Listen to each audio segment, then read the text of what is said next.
Alright, looks like it started. Hey guys, welcome to another devlog for Finding Home.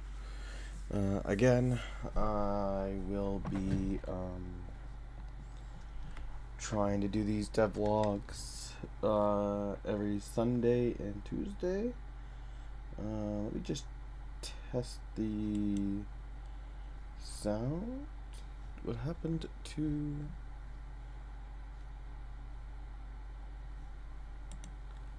Is it streaming? I'm going to have to check your channel. It is live. Manage videos. Create, go live.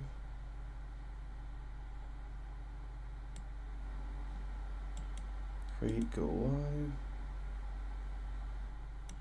So it looks like I am live. I have volume there. It says I'm a minute in, so must have been accurate. So we'll minimize this. Again, I was just kind of migrating some maps here. Fix up redirectors. Fix up redirectors. Alright, we'll close this. So let's make this a bit bigger. So, the other thing was that at the end of each week, I was going to compile the code. So we'll just check how that went. So packaged, it will be a package. It's in development. We'll just run the Windows. Mind you, this is with both Unreal and the very 40 frames per second hog OBS open. So again, I could get my controller here, but I do not have my cord to plug in, so I won't be able to test the controller, but I'm pretty sure it works. So we got this up and everything is running here. We know we got the credits. We can back out. We got options. We can back out. Online shouldn't work. Nope, it does not. We can quit. This is quit the application. We can hit solo. We go to our little kind of gory seed here. We got start, so we could hit that. And we will pretend to click the male character. It will kind of pretend to zoom us into the game here.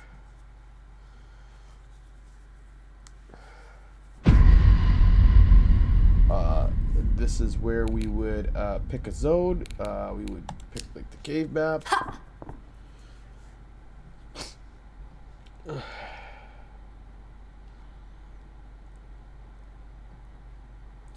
Everything's spawning in here at once, a huge map. And there we go. Well, it actually looks pretty good. Well, I guess that shadow is from this rock or something. It's an odd shadow thing there.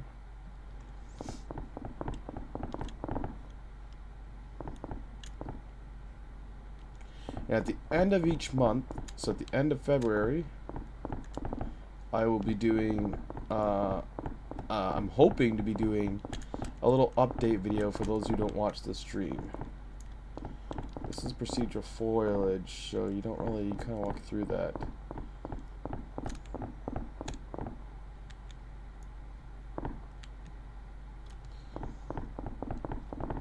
Alright, let's take the pistol out and shoot the big bad, eh?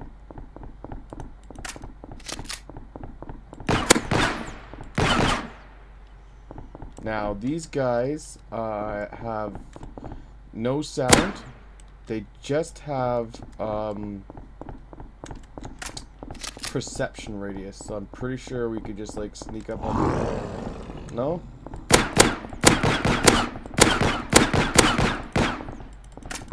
It's not.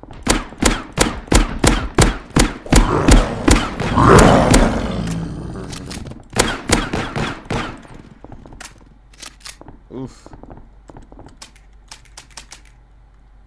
Some berries there. Does my weapon take damage?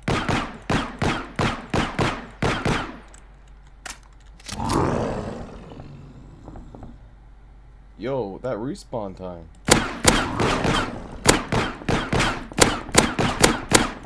I guess I was just testing. I'm not gonna make this. He's gonna kill me.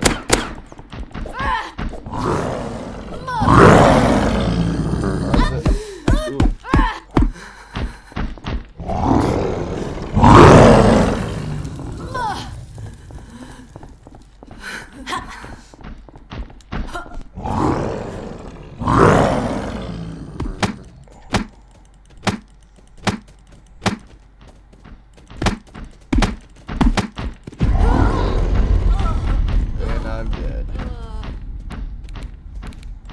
And I just have like the same location pretty much right now. I got the down here just so I could spawn without dying. We got some stuff in here.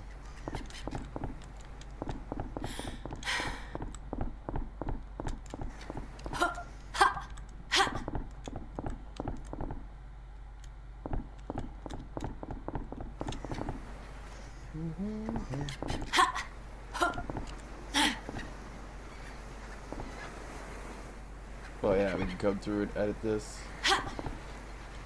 I gotta sort out the...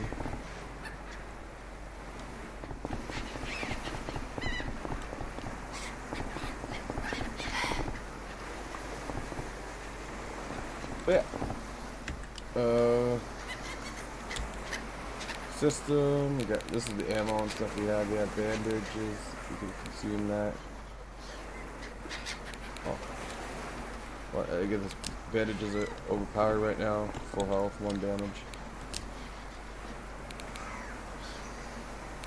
But yeah, we can work on the system here. Save game, load game, don't really work yet right now. Well, I'm working on that right now. We get exit back to main menu.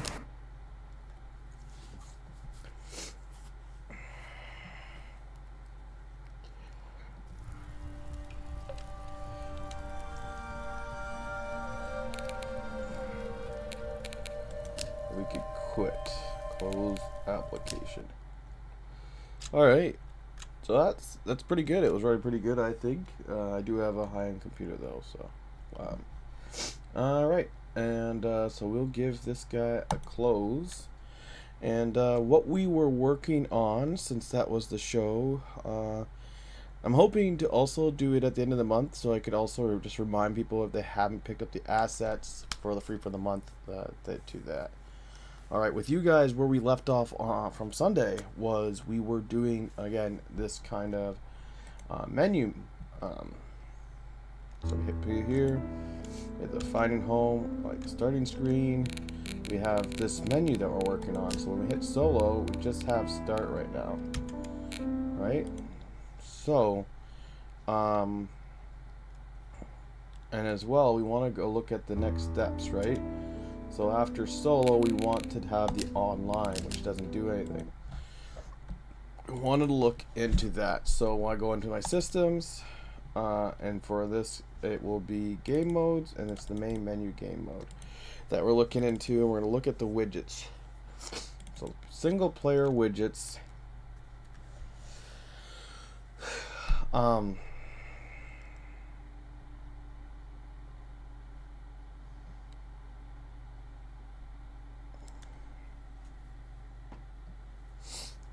The multiplayer widget is what we be looking at next. Single player widget, you see that I actually have continue and load. Now, I'm not working on the continue and load. That's a huge thing. Maybe I should actually. Yeah, maybe we should. We'll go on to the continue and load, but it's going to be a little bit hectic, bouncing here and there. No. It's a lot, because I might even need something to open. I might have to open up another Unreal Engine. But I guess I'm just working with the menus, and I shouldn't have any like lag and stuff. Yeah, maybe I can. Alright, so I'm gonna... No, I can't now, actually. I know how. I could backdoor it. 1 second. Oh no. Oh no. There we go. Just gonna move this off screen for a second here.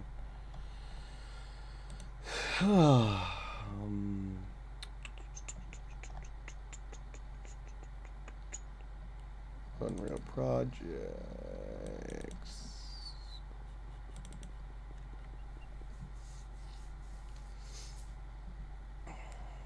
That opened. But essentially what I'm doing here is on the activation of the single player widget, it goes to my game instance. It gets last last single player save game. So we'll have to go to the game instance file. That's going to be systems, game instance file. And that's also the way you see, oh wait, I can open that up.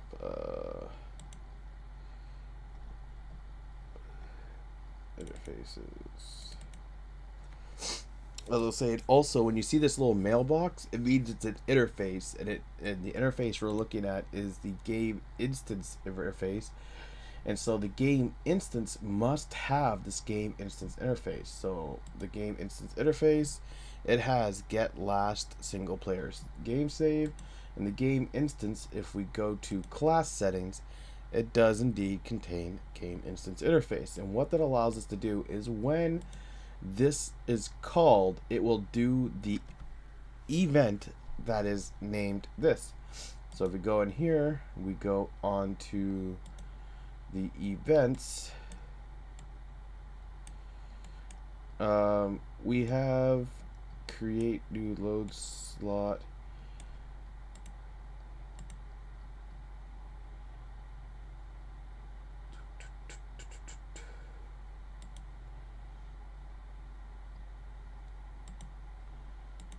Get last single player save.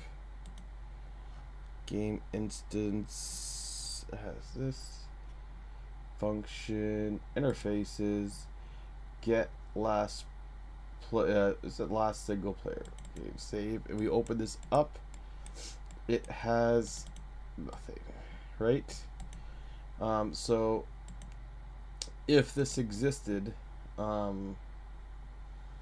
then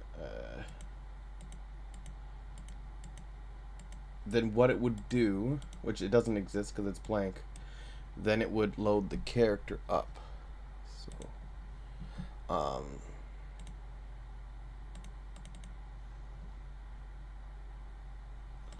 but since it doesn't exist, it wouldn't load the character up.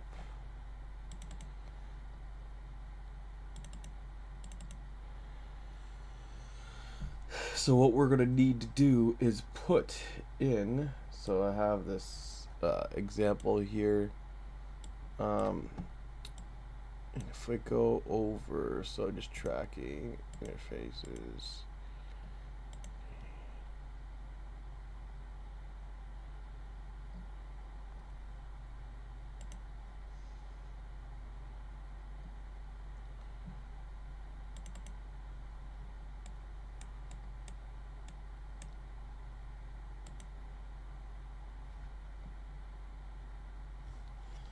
so yeah, what we'll need is we will need game settings.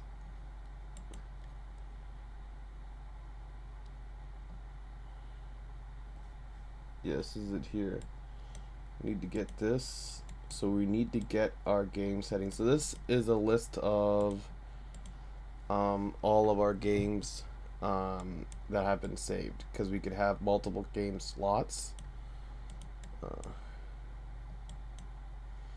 And I don't think we've really set this guy up yet, but we're going to need to have an array of strings that are for each game save. So we have a single game save slot here. I don't think we have an array of save game slots. So what this is this here is of type finding home say game save settings. So if we go to systems, save game,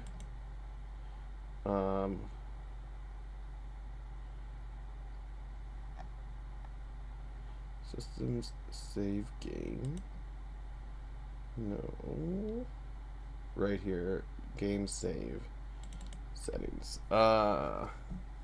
we're gonna need to add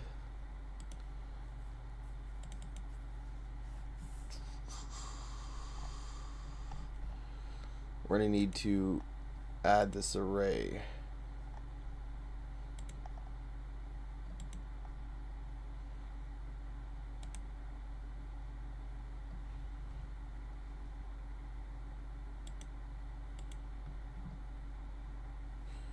Just seeing.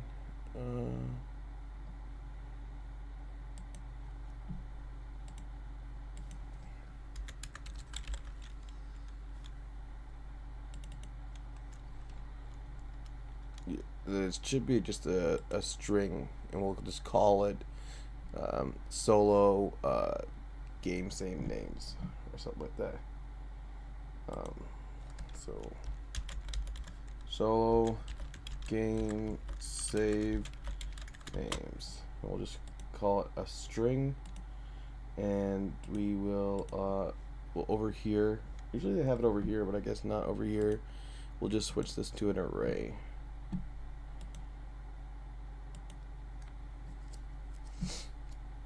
And so now when we come back here and compile and save that, we should be able to get that array from that. So that was, we just named it.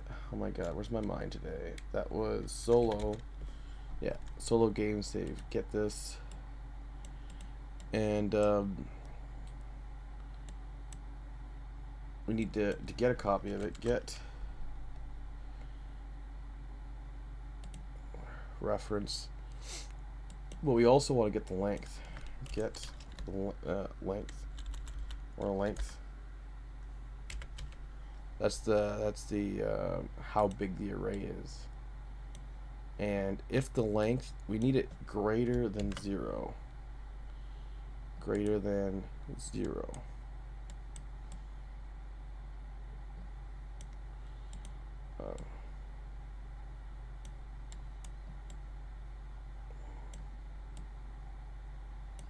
And then we're going to call a branch node.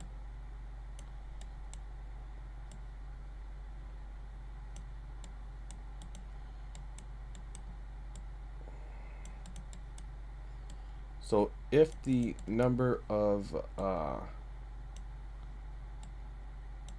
save names is greater than 0, then we have a save file that exists. So if we have a save file that exists, if we go back to the single player, if a save file exists, like we said, then we're going to allow the load button and the continue button to be visible. If it doesn't exist, we're going to collapse them, because they can't load a game if there's no game that exists. If there's no load file that's ever existed, you know what I mean? So we won't even give them the options, so there's no errors or anything.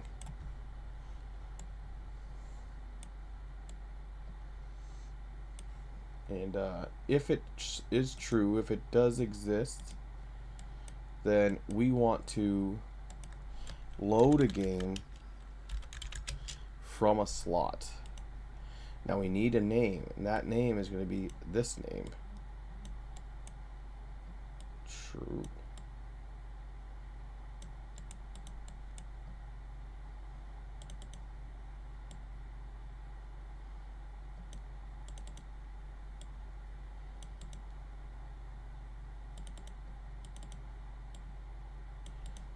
And that will essentially be the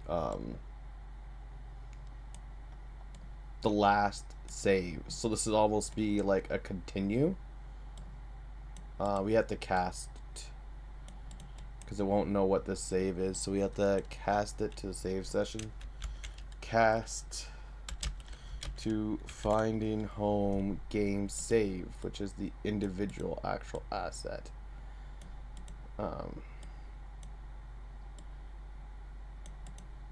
where this holds the array of saves and the settings of the game. This actually holds the game save itself.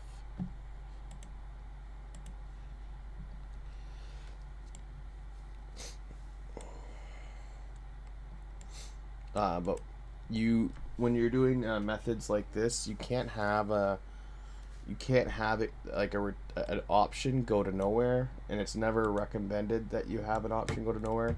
So we have what happens if it's false and what happens if it fails. It's going to nowhere. We don't want that, so we want another return node. Return node. Add a return node, and just put it here. And we want to attach that guy there. Attach this guy here. So if we do not have, because it's less than 0 instead of greater than 0, if we do not have a name, then yeah, actually return that there is no same game option, and we'll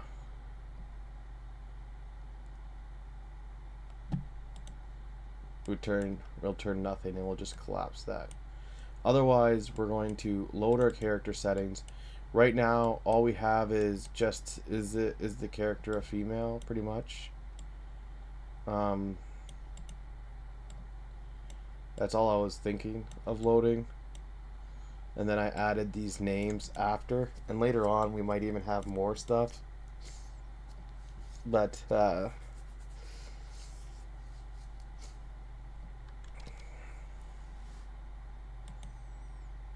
main important thing is, and why I break this out, is we need to know if the character is male or female for when we're loading them into the world. Now, the other things we might need to get out of this later would be like the character's appearance, right? So we're not just loading whether it's male and female, but if we get the character creator in here, whether the character is, dark skin, light skin, or another like a skin variation, and or green or blue, and what type of clothing they have affixed, or armor and stuff like that, just so it will defaultly load the appearance in right away properly, because that's important.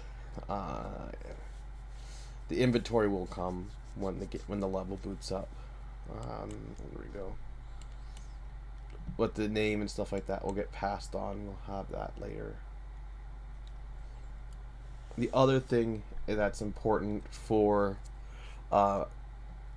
this is if the player goes back and wants to edit their character, then we need to know if the character's female. Not so much if they're male or female and what they look like. When the player essentially gets into the game, because we'll pull it there, but here we need to know what the character looks like if we could be doing edits to the character in the menu. Okay.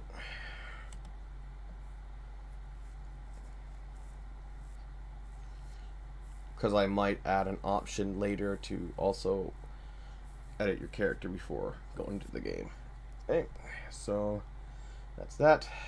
And it will load that. That goes to another interface, which just needs a character, any character, so we could attach this to a player model or a character model later, and so in that we give it the player data.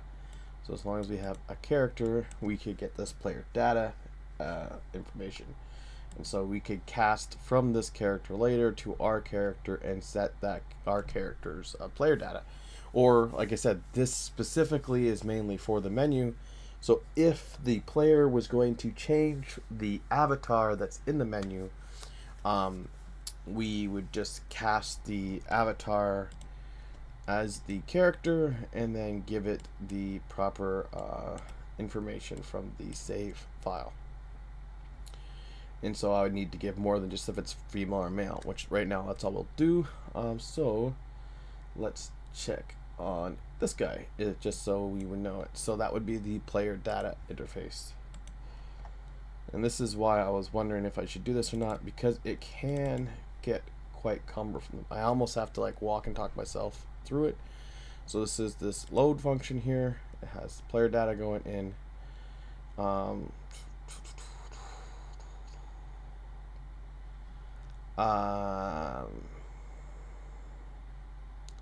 so we would need a player or a menu pawn that is of the type character class to have this interface, and I don't believe I have one set up.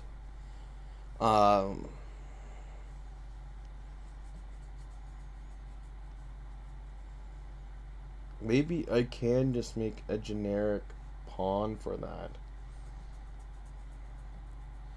I haven't really worked with the characters yet, so I think that's just getting too ahead of myself. Right now we could just kind of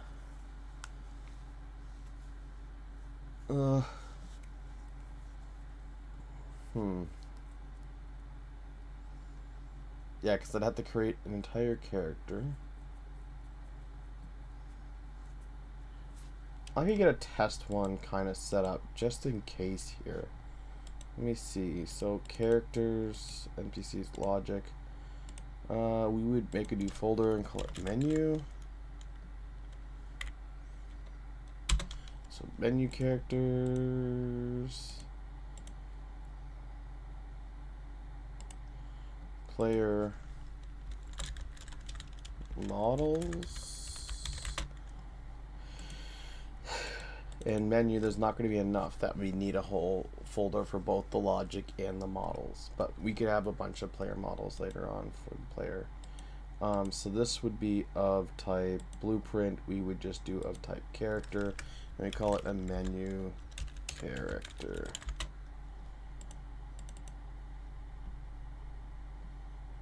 Compile and save.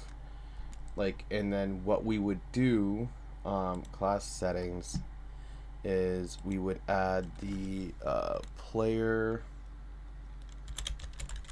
data interface, and then see it just pops up there, and we would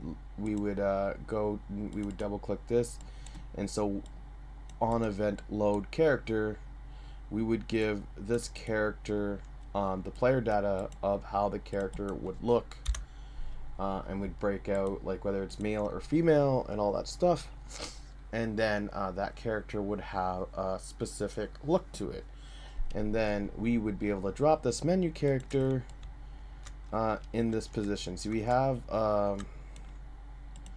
this girl here, and she kind of stands up when we hit that play button, you know what I mean? Whenever we go to edit the character would kind of stand up and get ready for editing.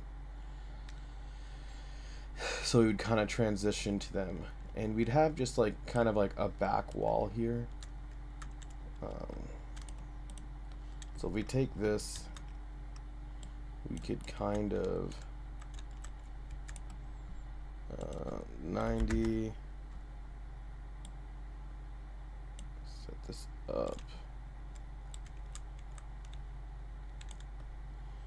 Right, we take this, we'll duplicate that. This would go like here. This would go all the way over here. We duplicate this again.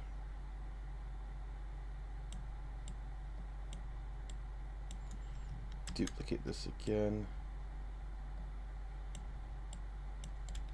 I think that's enough. I don't think we need much more. We have some shade in here, some darkness that way.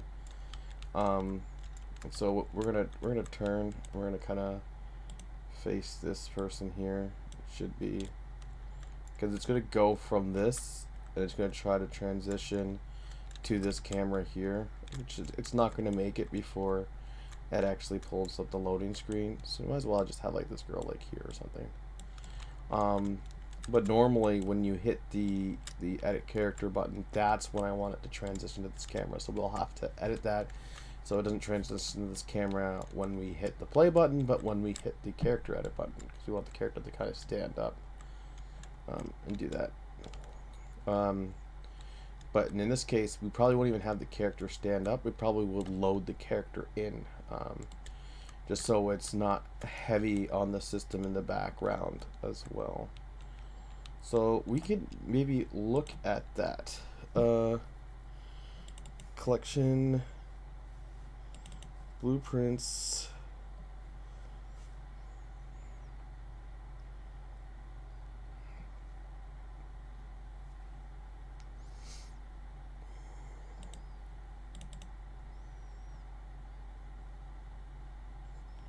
Example map. So we'll save this, and we could look at the character. That'd be kind of cool to get the character in there. We do want to do the menus right off the hop, so maybe we just go for it.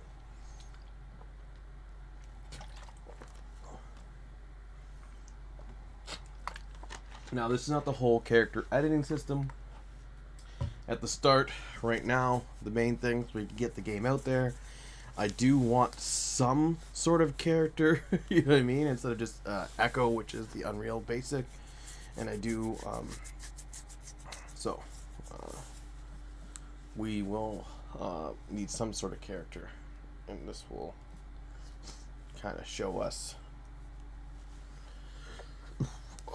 This is kind of the asset pack that I got, so we just have some character in there right now.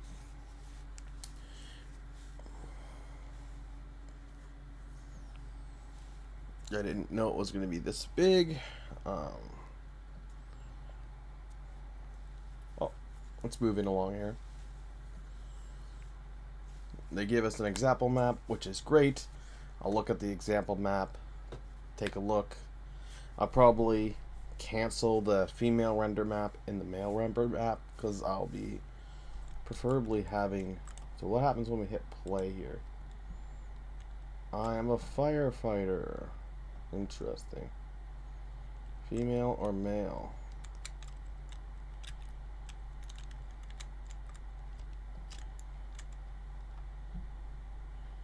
It is preparing textures.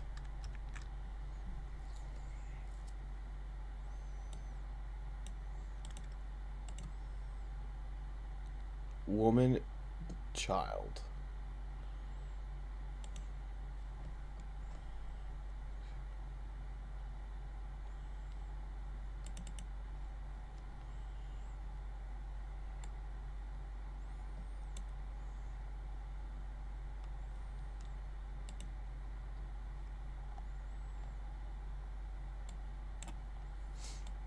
Local player subsystem.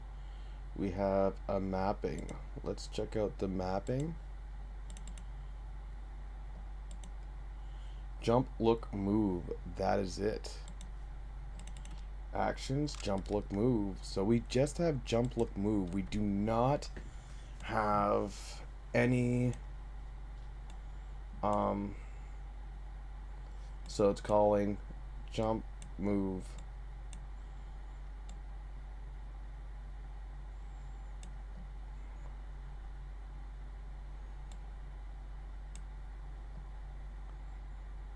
Interesting. So this woman is just of that, and we have the full firefighter mesh, it looks like here.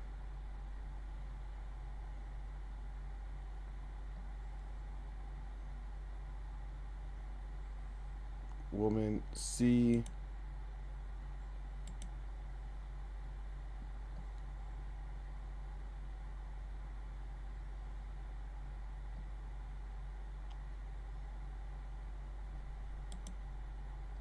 And then we have the woman here with the follow camera.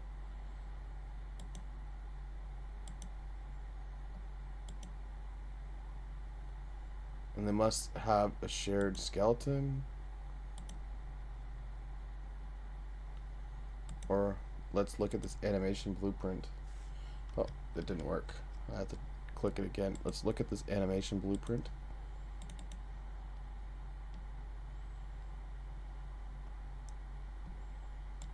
character movement.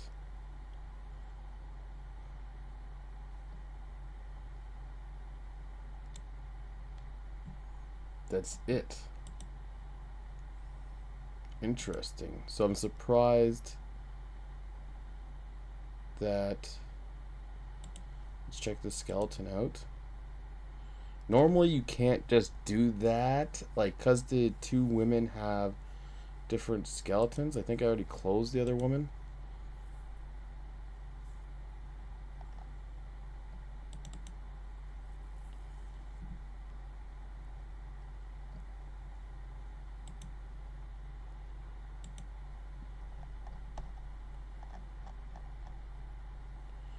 Oh, right, it's the actual skeleton. Ooh, the skeleton is the male. Spine 5. He's supposed to be based off the metahuman.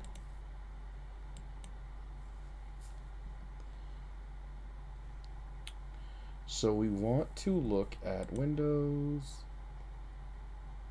Asset Details, no comparable skeleton. But if I was to go to now, these guys have their boxers on, very safe. I like that. I like when it's stream safe. If I go to MetaHuman Collections, outfits, female, firefighter, meshes. So we have all the individual meshes, but we also have a full firefighter character. We open up this character, we click skeleton. Is it going to go to that male? It is. So they all actually have this male skeleton. That's how it's working. There is no female skeleton. Interesting. Interesting. Interesting is interestinger.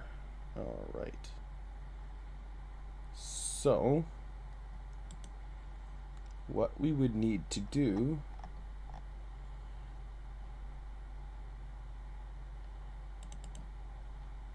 what is this? Copy pose from mesh.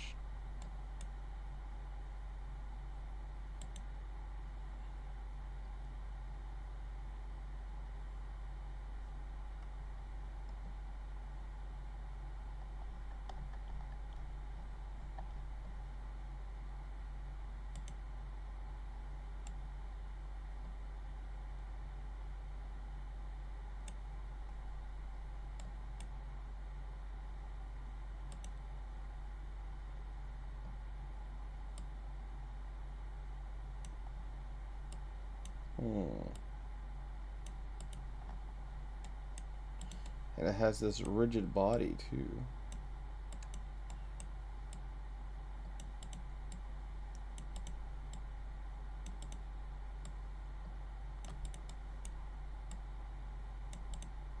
Nice.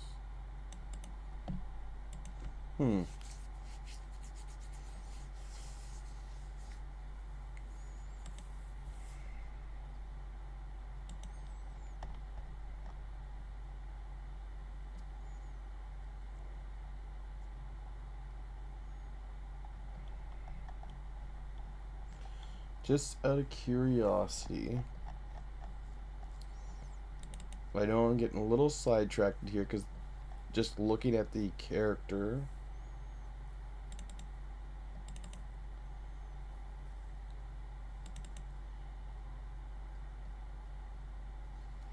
it doesn't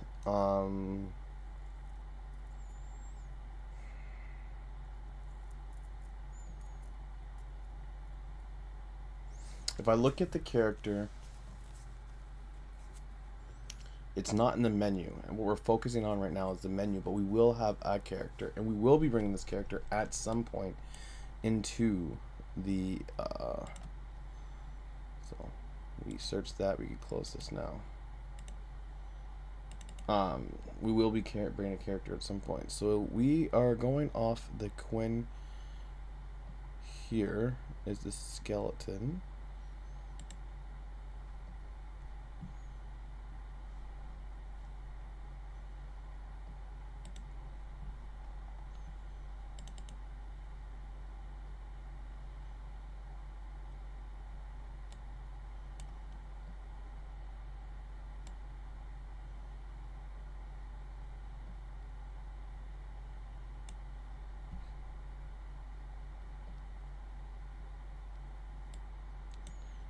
Okay. That is this. This is Echo. Wait a tick. This looks like Echo.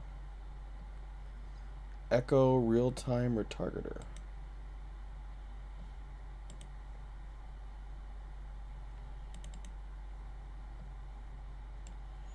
Copy mesh from pose. Used attached parent. Copy curves. Used mesh pose.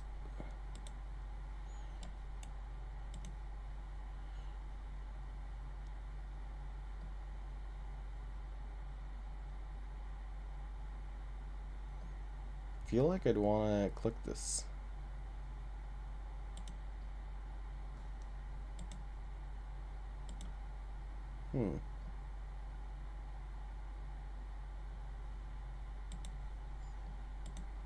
Maybe we'll try it without it, actually. See how it goes. If it's like a T-pose, then we would naturally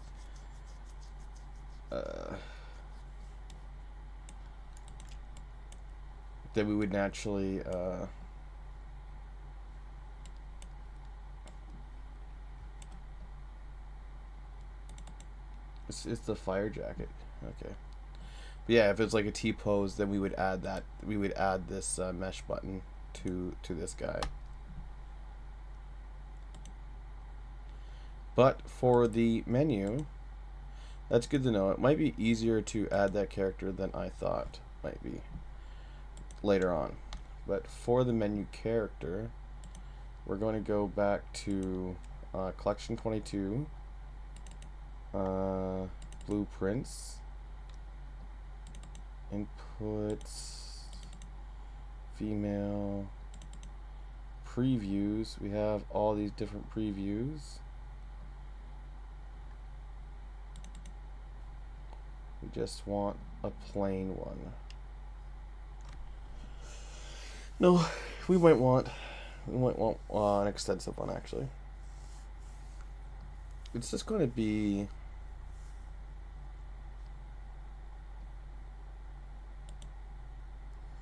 so pants, top, shoes. All right, let's pants, top, shoes, pants, top. This is a backpack, I think, or is that part of the top, and it's just kind of static there.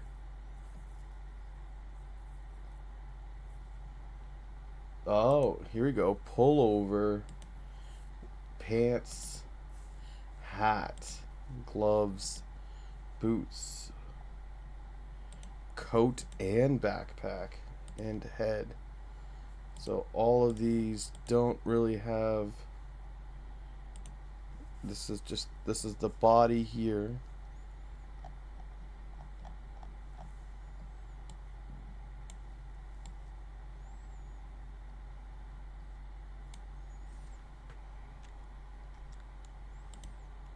Construction script, use the parents. Use the parents. It has all these outfits. Is it visible? Is it not visible? Is boot, pants, and hat visible? Set up visibility. Is visible true? True. Is coat visible? True. Parameter 1 is true. the coat, the pullover is scalable? Interesting.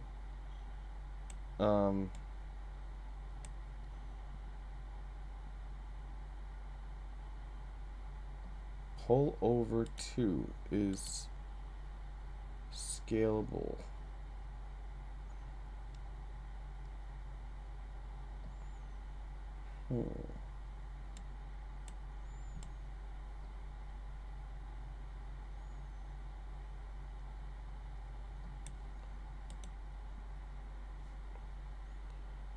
Winter pullover. Interesting. Anyway, then we have the hat. Oh, then the pullovers here is visible.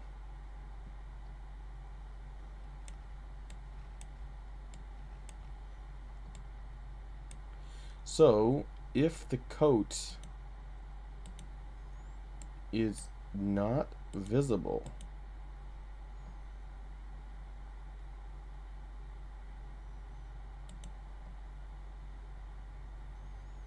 visible is true.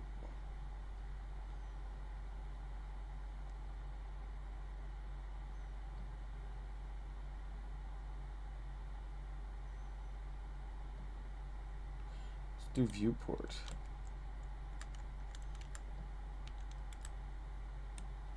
Wonder if this is live. When's this called? Set visibility. It's called on construction. So if I break this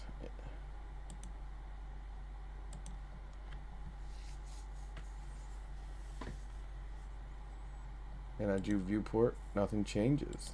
Interesting. If I do 1,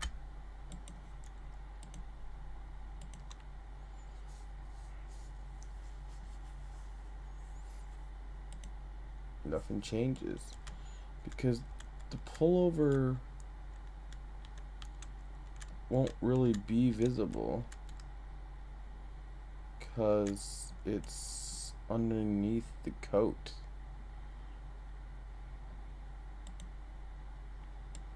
So I'd have to make this false. Compile, save.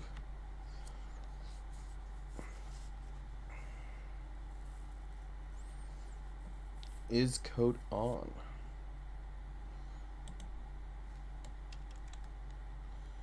So we have just the wrist, the neck area visible. Interesting. But if we go to setup and we do 0, compile, save, and we go to viewport, the pullover is visible. Interesting. And so if we go back to the setup and we do this,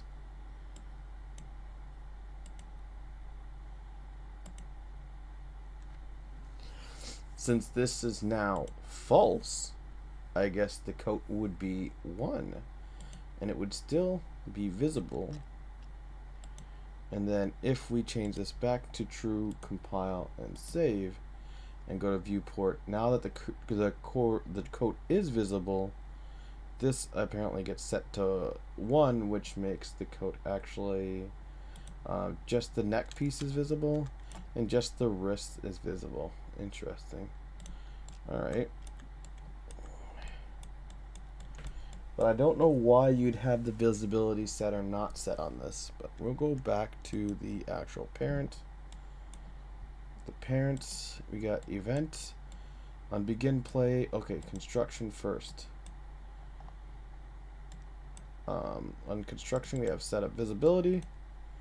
On setup visibility, we have visible head,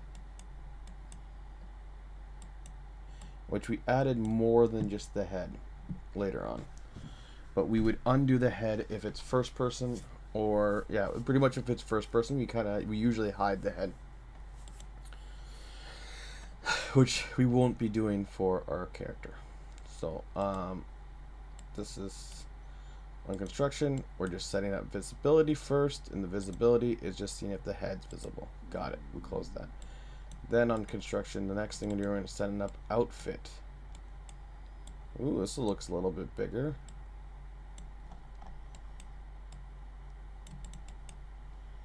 We're checking the body, which in this case just has a head.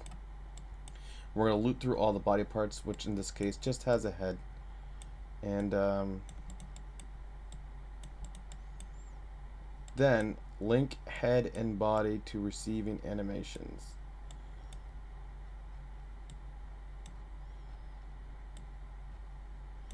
So what we'll do, I'm just gonna I gotta make this just slightly more neater.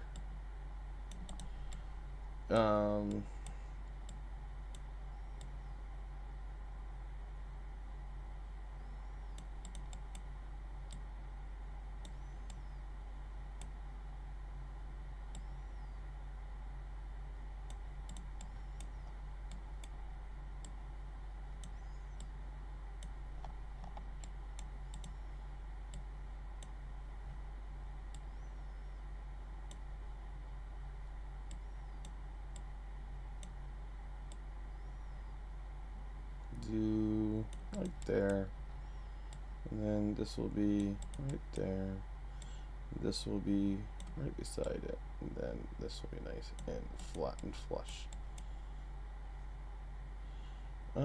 So we could just attach this here and kill that and put that there at this rate, and bring this down so it's flush. This would be body.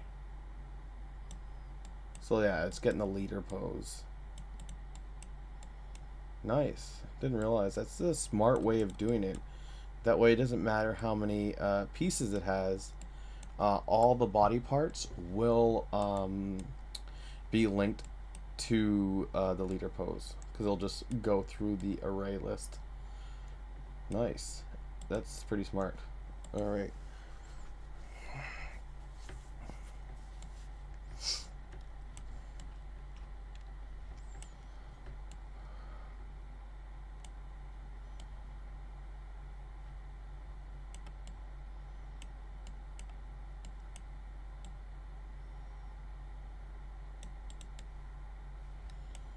And so after we've gone through and we attached all the body parts, we're seeing if they're visible.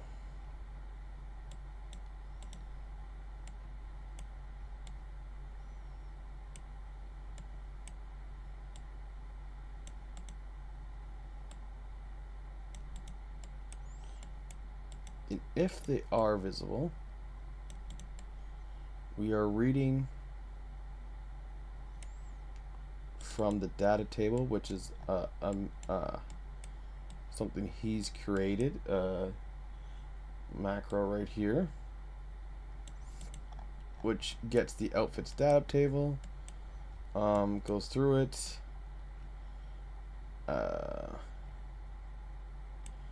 breaks out outfit mesh and body mask and morph, and gets it according to the skeleton.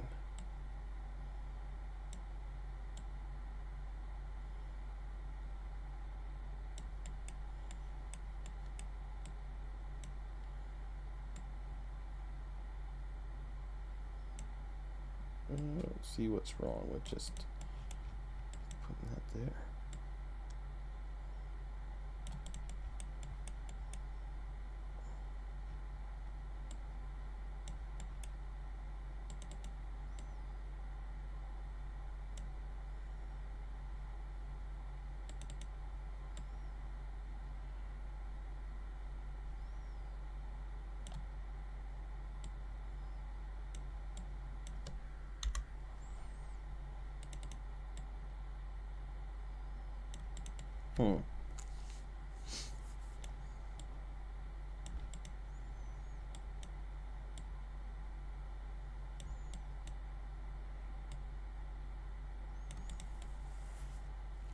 Gets from the data table, it's going to search for all the items using the skeletons, if the skeleton matches the outfit mesh, then and it's true, then it's taking the opacity and the hair morph.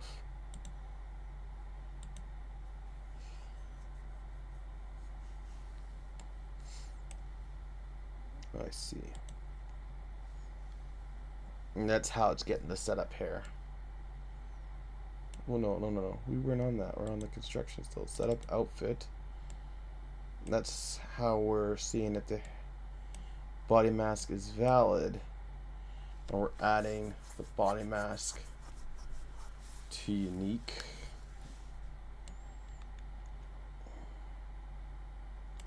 Oh, we're taking opacity mask 2D array, part of its components, and adding it to unique.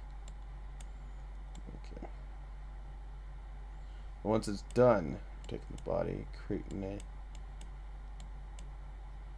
Alright.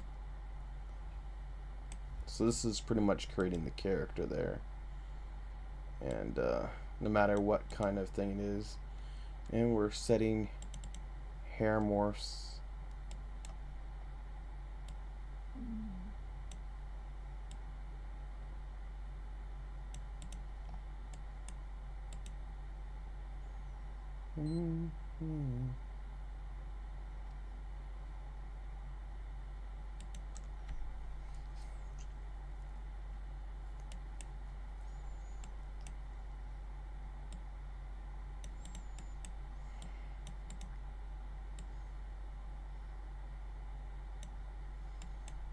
What is going on here? So we gotta adjust this here.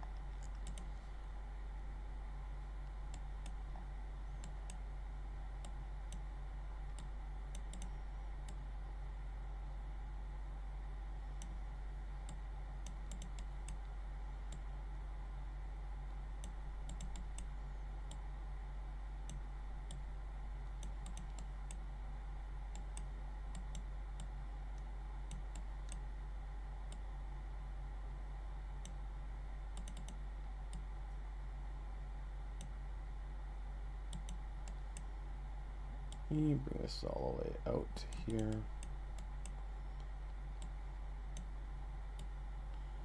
So yeah, this is all over the place.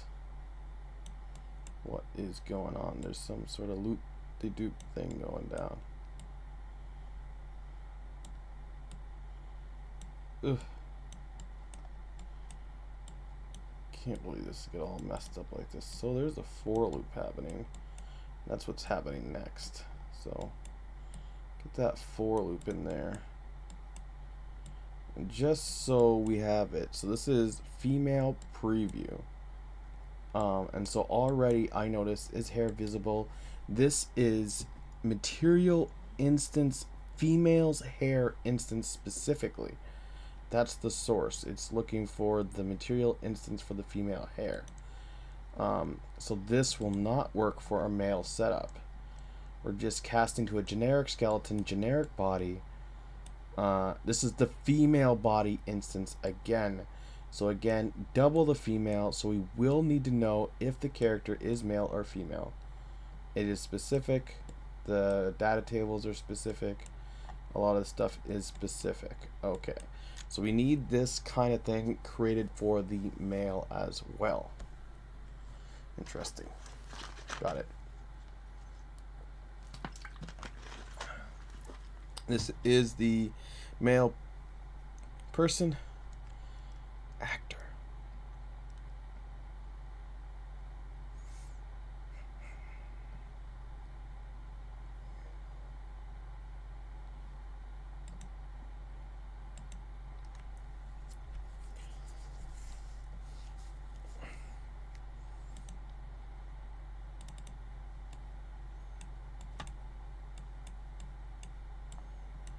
Let's just fix this up here quick.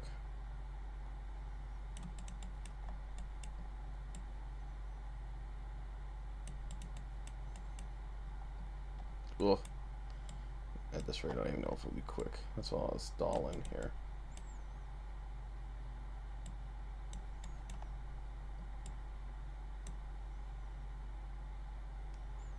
I just need it to be big enough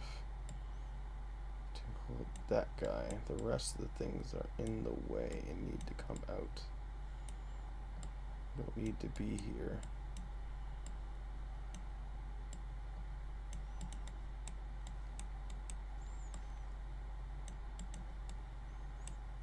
This branch relies on this, which relies on this. So this needs to come out for this branch.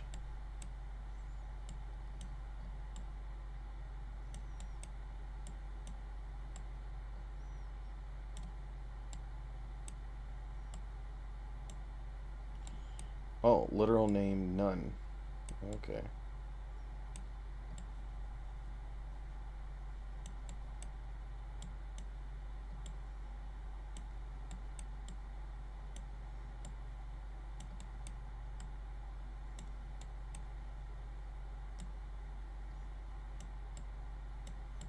So if it doesn't equal literal name none, sorry.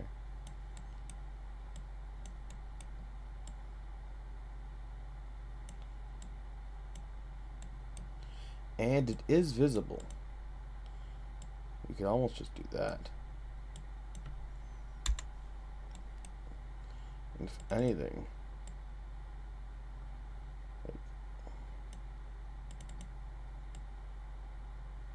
just have like a line there, like two kind of dots there.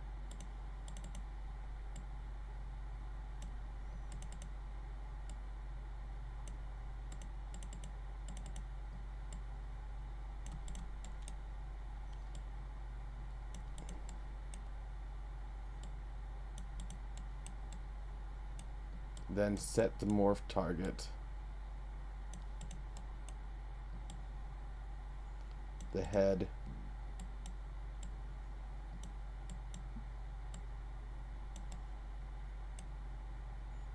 In this case, I didn't need to make the one I made. But yeah, I wonder why it was so messy. Please. That was set the morph target. That's setting up hair. If it's visible and it's not named none, we got the hair instance all set up, so that's the hair setup. And the hair setup's coming off begin play. That's the outfit, and then we have set up hair morph. This one is the same, and then we do the same setup hair morph on begin play again. I guess it's just like really making sure that hair morph is actually set up properly, because it's doing it twice. Interesting. That's the women preview. We want to see where this women preview is. Oh, right there. And these are childs of the women previews, so they're gonna do all the same thing, but they have added stuff. And we said we had this character that had all of the things on it. So we would probably look at like something like that. And that's the female, and we go to male.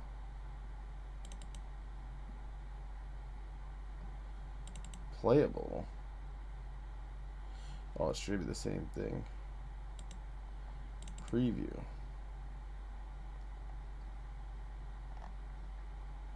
Oh, what is this? We have the male soldier? Do we have a female soldier? Oh, it's already 10 o'clock. Time's flying by.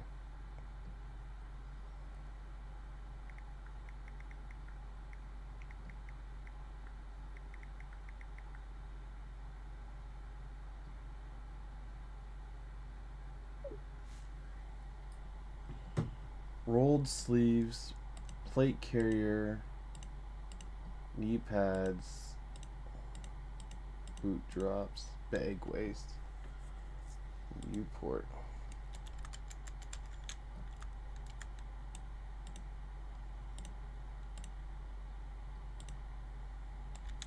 Oh, so look at that. Is that all just a helmet though? Yeah, it's all just one helmet. Okay, okay.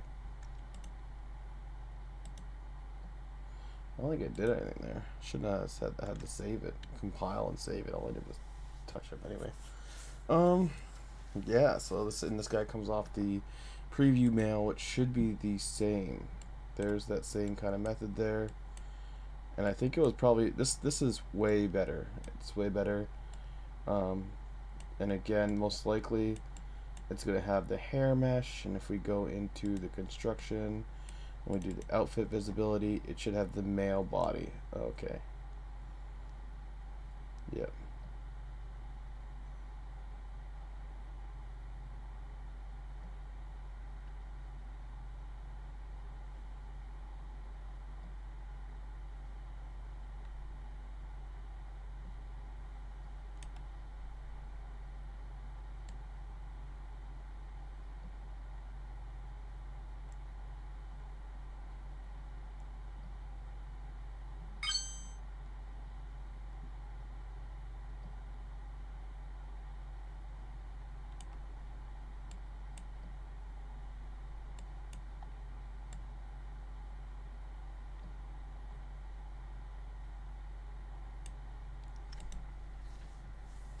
I wonder why it calls it twice.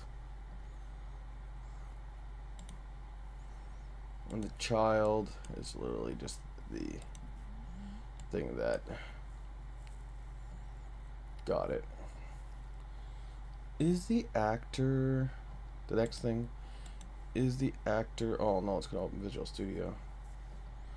Ooh, I wanted to see if the actor is of type character.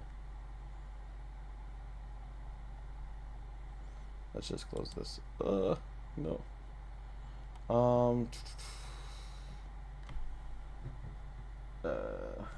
The best way to look at it, I think, is maybe this blueprints here. So we go to create blueprint class. Actors is the generic object, and there's pawn then character. So no, we need to be a character. Interesting. Okay. Okay. Okay.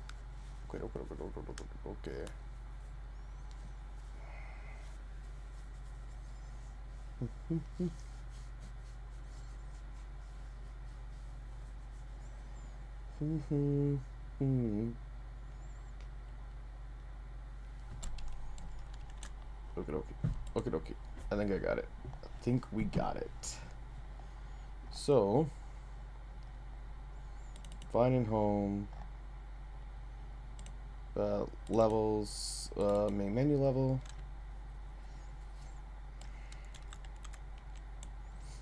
Finding home, systems.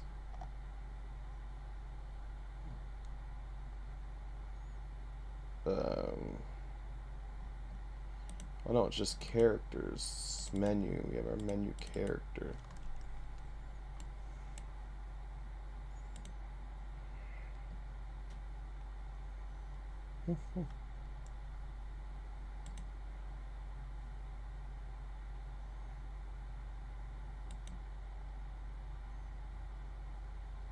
So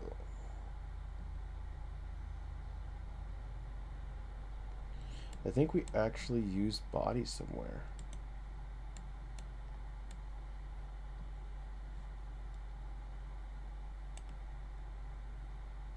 Okay, but we could just take the skeleton mesh. Alright, right. So, menu character.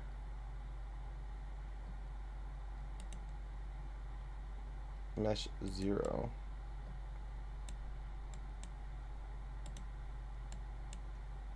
So on construction.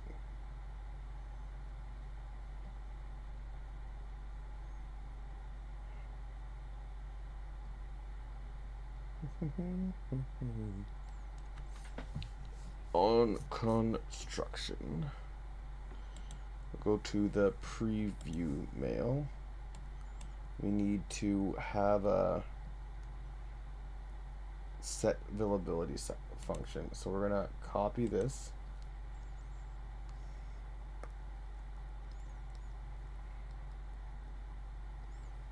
And we are going to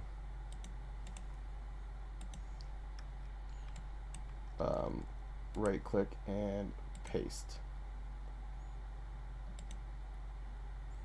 We are going to create a head variable.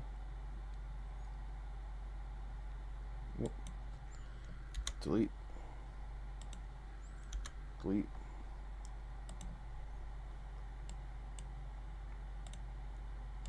We're going to create is head variable. On the mesh, we are going to split this here. Preview soldier child. Oh.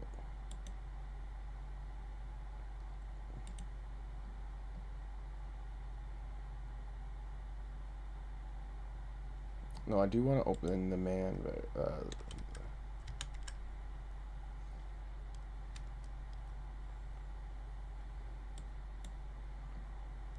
oh, this is the male preview. Head.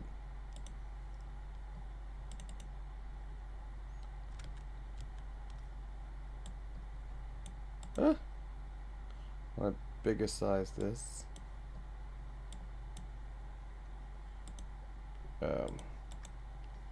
Copy and paste.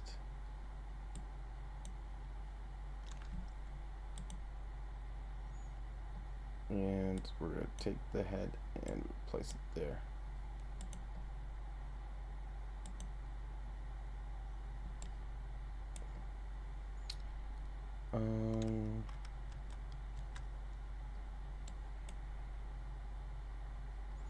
We could just switch this to my other window here. So visibility head. So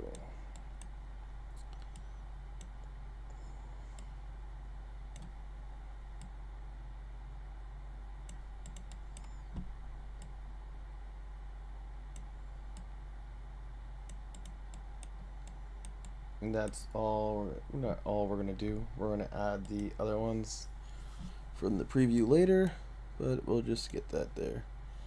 So we're gonna go back to the construction script and we're doing copying outfits. So copy, and we're going to paste function.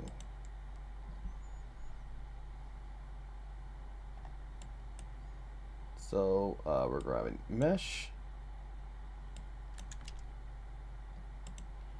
and we're going to replace existing.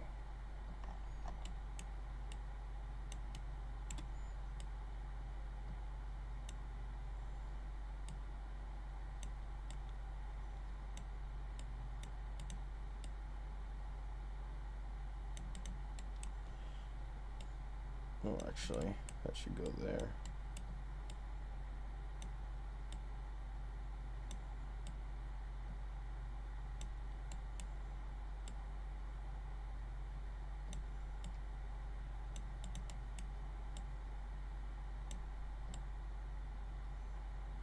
Oh.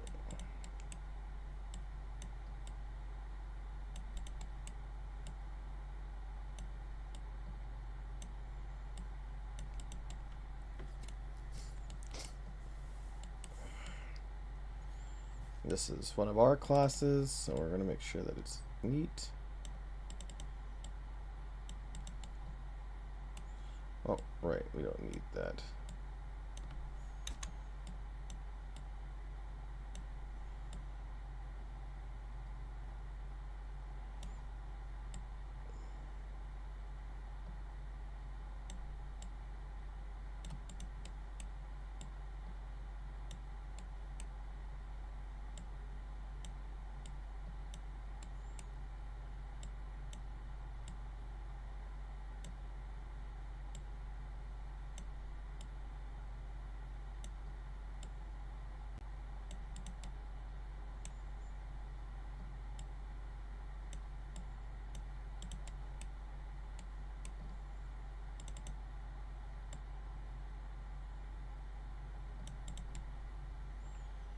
And yeah, then we're going to take the mesh again, and we are going to do the leader pose.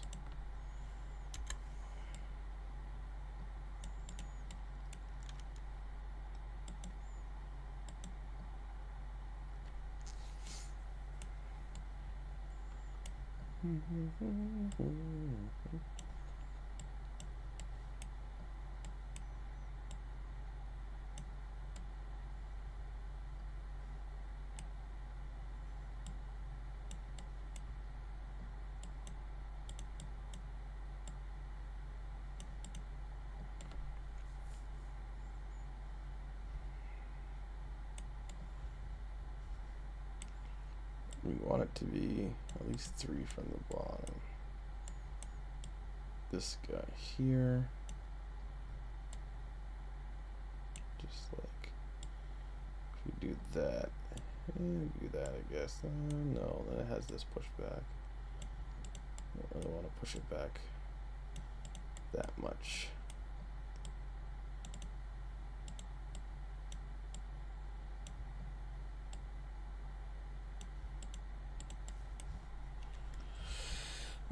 So this broke because this is where we're getting the data table. So we're going to copy here.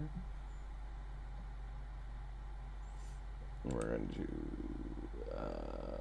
paste the macro.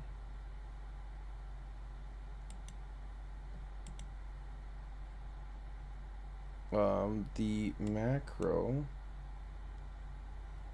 input outfit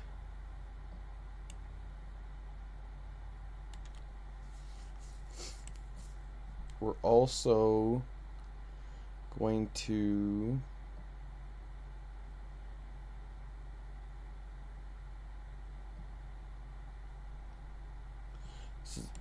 this is data table.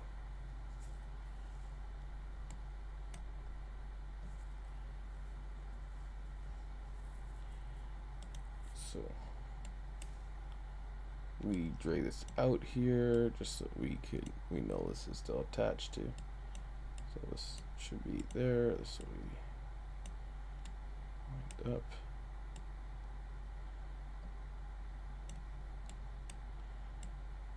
Two, three. Should go one more down. This will be able to connect in there.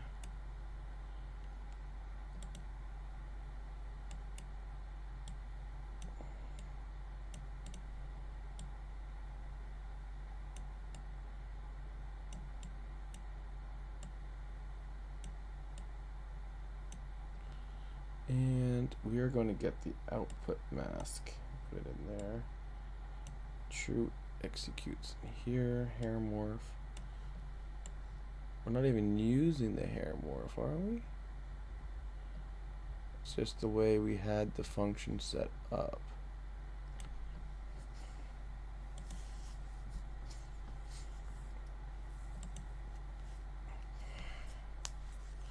We do need this copy, this variable here, paste, and we also need a variable called is female. Oops.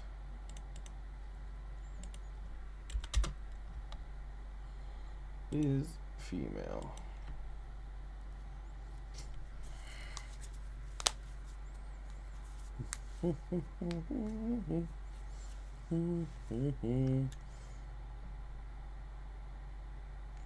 We also will need to menu character base. We need to have a child of menu character, I believe. Is female.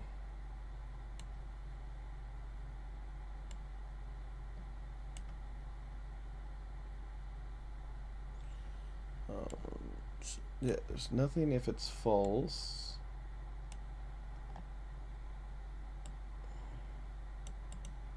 Looks a little better. This needs to connect to there.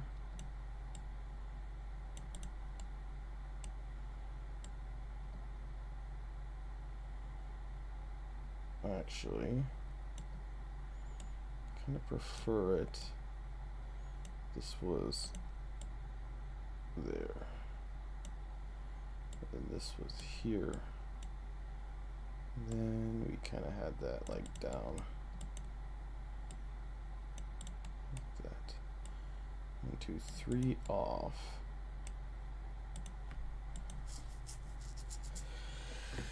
We gotta go back in here where we were having some issues here.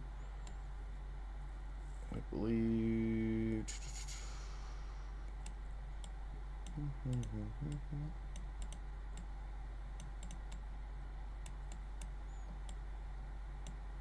Should have just did the female version. It was already nice and tidied.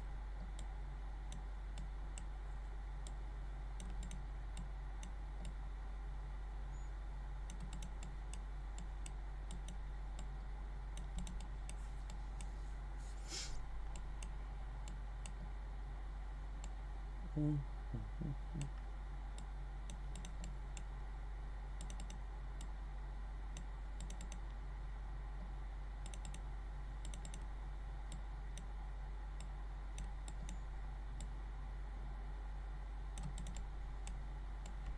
we go.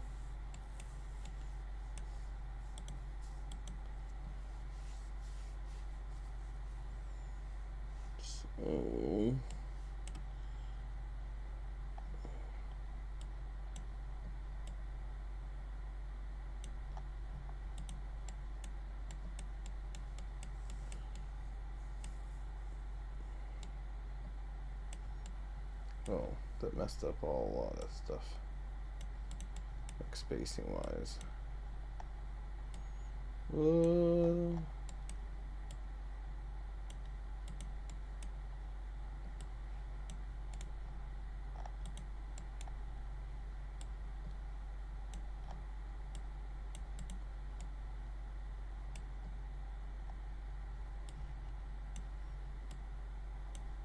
There we go.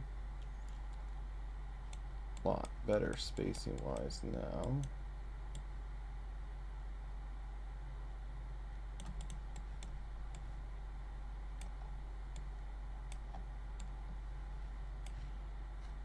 So we are done with this.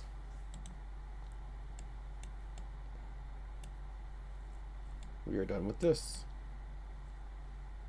It is airing somewhere else. This is actually the mesh.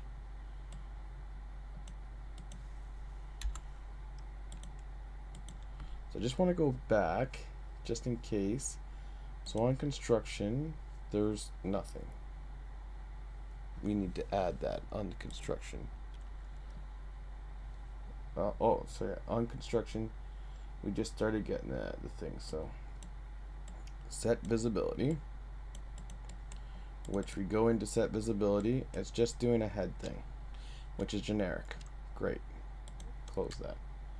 Then back to construction. After that, we do setup outfit. And in setup outfit, we have mesh, child. This is all generic. This is all generic. Get skeleton post processing. Blue tint is valid. It's false. This is all generic. Get body optic mass. This is all generic.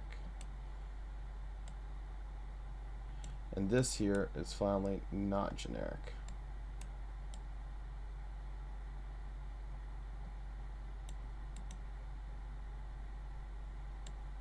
And from here, we're going to have this control get is female, and we're gonna branch off this, come down into a branch.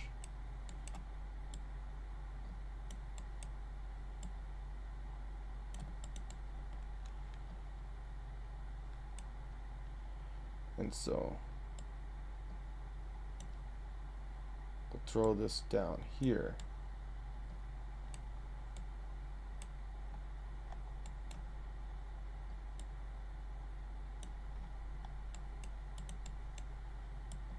And that's the male solution.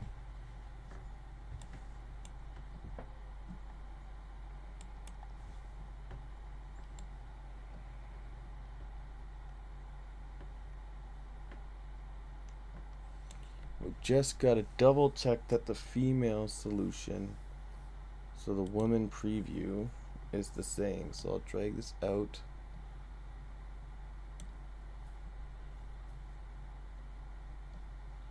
And do outfit.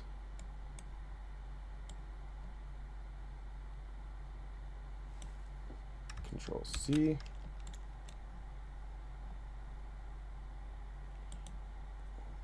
Then we go back to this character. Go over to a different area. Hit Control V. Make sure we got that there.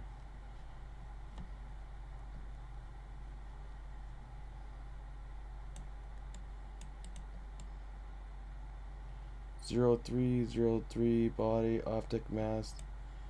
Yes.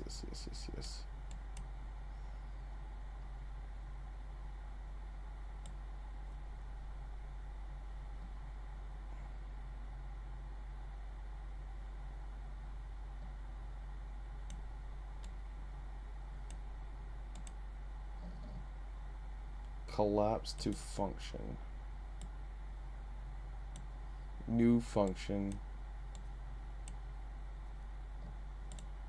We'll call this set material. F2 set material.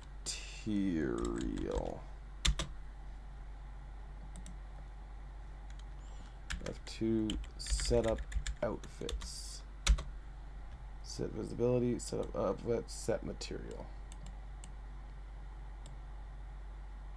So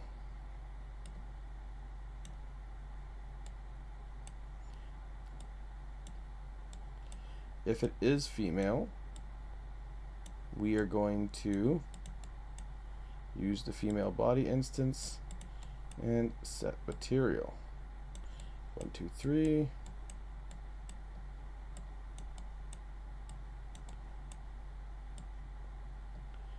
One, two, three.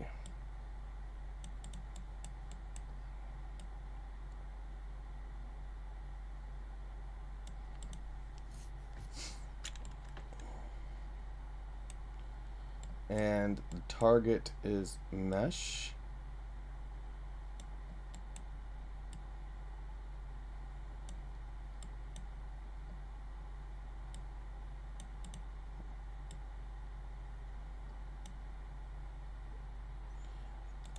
If it's not female, we're going to use the male target.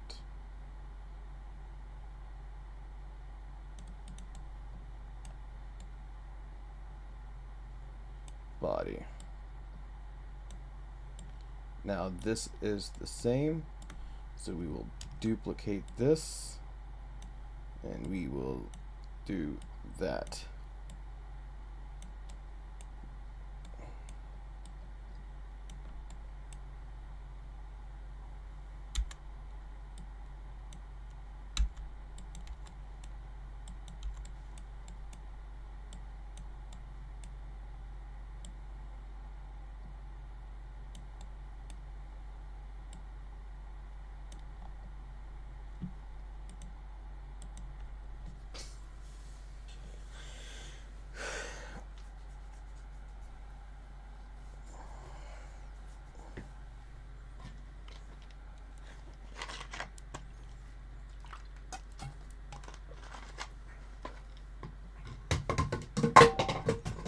Whoa.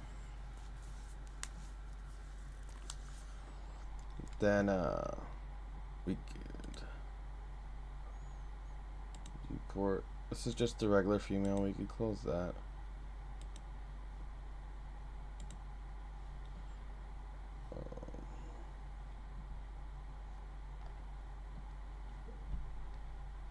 We could close that. This is probably as crazy as it gets here.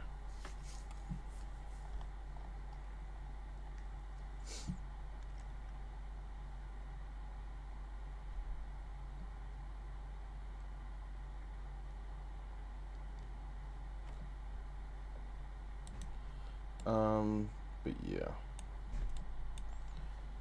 And that is done for the male character. And the female character, that's the last thing it does there. And then after that, we move over to on the construction, we go to the hair morph setup. So we're gonna copy the hair morph setup, paste function, hair morph setup.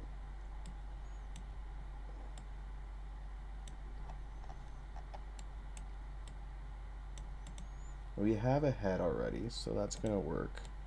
And right away, we're going to need to get is that female.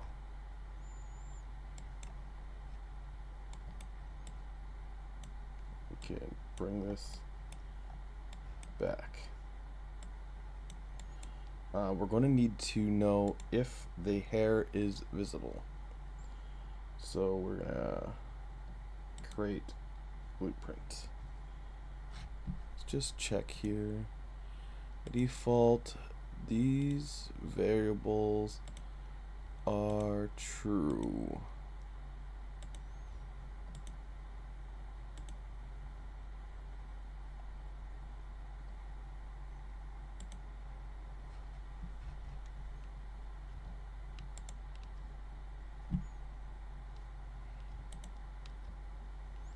Oops.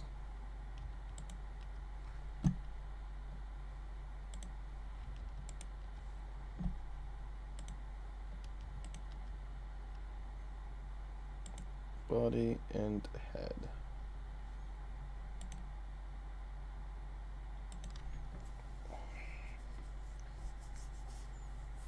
Yeah, it's getting a body somewhere there. We'll get the mesh here, pop that in. There we go. It's a little bit more happy. Alright, so we get is female here right off the hop. We're going to do a branch.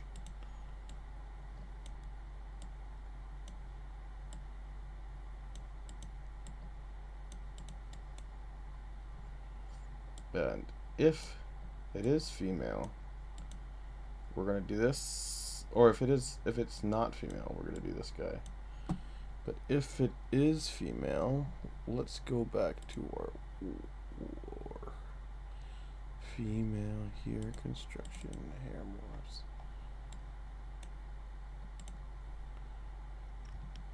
Control C.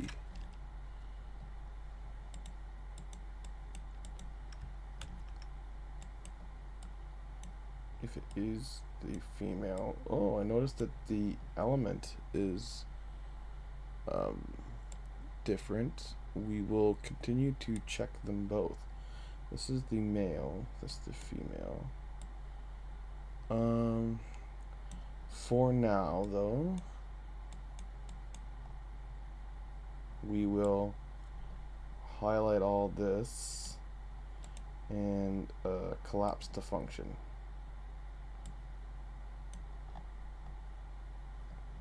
And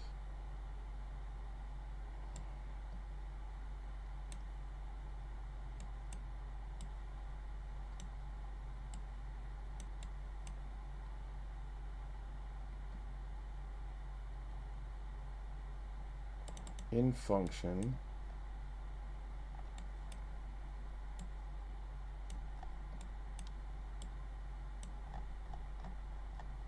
we're going to have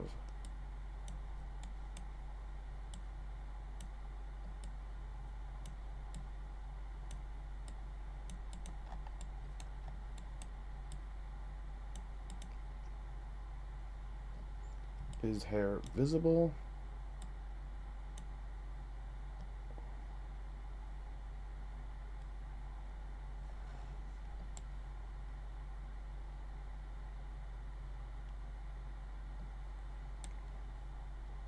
And that just goes here.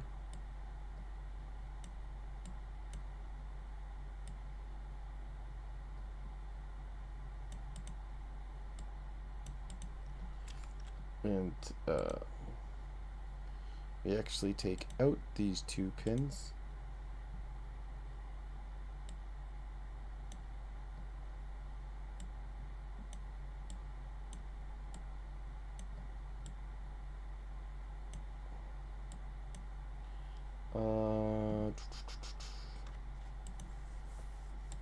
Because we are getting dynamic material, and it returns a dynamic material instance dynamic. It returns a dynamic material instance. We are going to change this to dynamic material instance.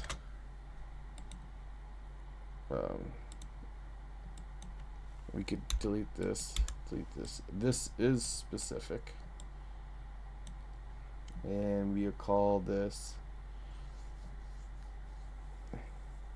This is set hair morphs. This would be set dynamic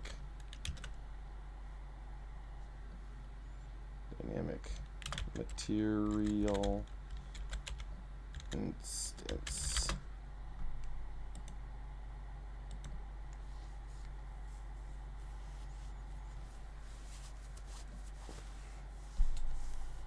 So if we go back to set hair morphs,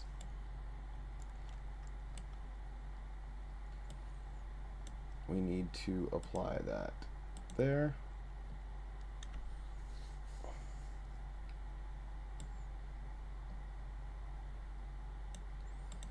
And we need to bring this up here.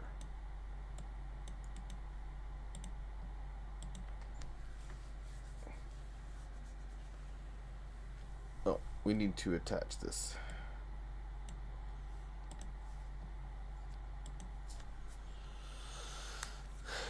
And as we go through this dynamic material instance, I'll be just checking it on the other side, on the female side, just to confirm that there is no difference.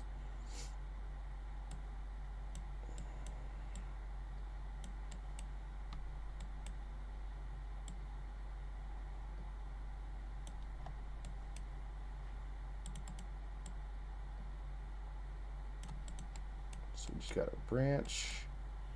We got our branch. We got our getting child components.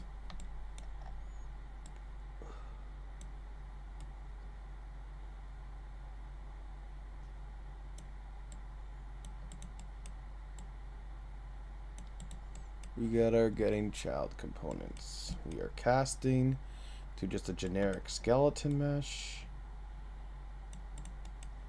We are casting to just a generic skeleton mesh.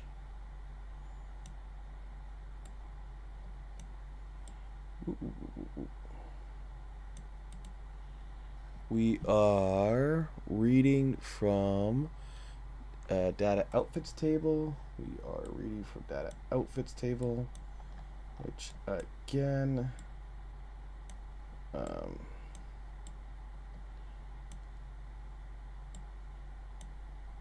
is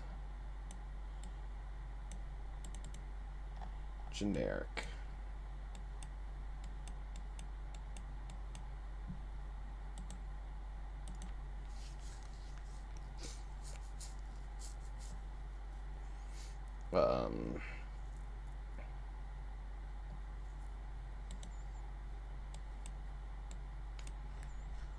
We have to read from data output table. We're checking if the name, as long as the name is not none, and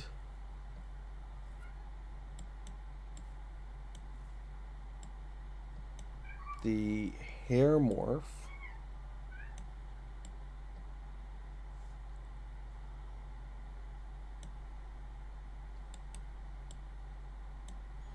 this is true,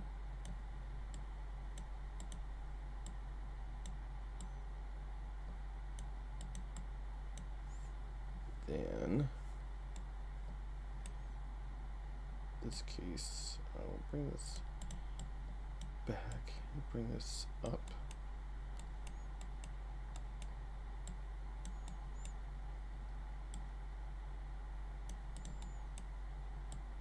is going to be applied to the head.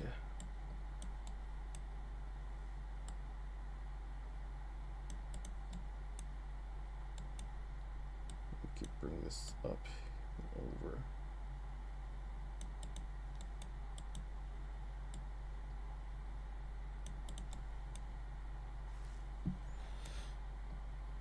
Yep, they're both the same.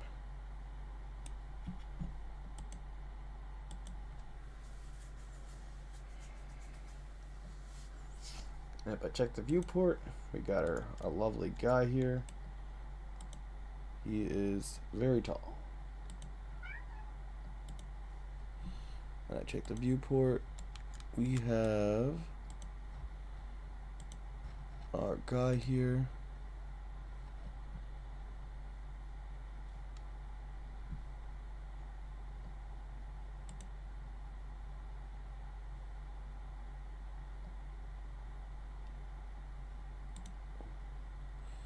Just has a scale. Let's check the playable character. So if I go to collection 22,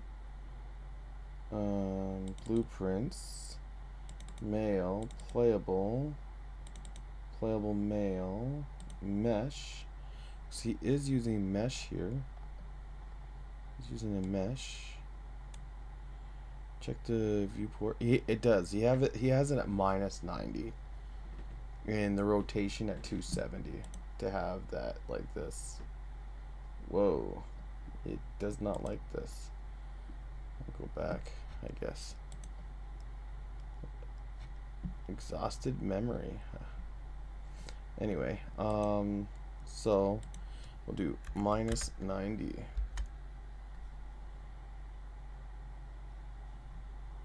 Is head visible? Yes. Is hair visible? Yes. Is female? No.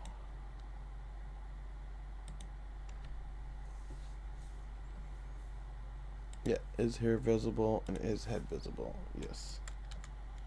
So we have our character guy just chilling, looking like a villain.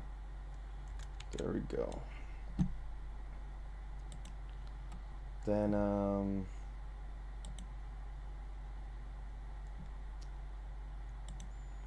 so that's done. Set dynamic is done. This was good. This was good. And then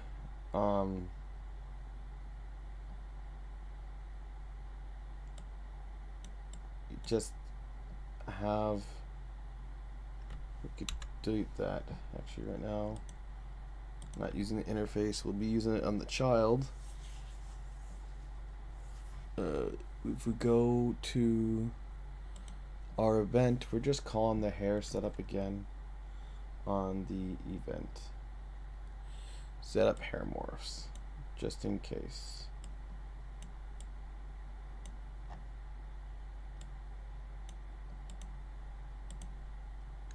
And nothing else. That is pretty much all that's going on the basic preview skeleton.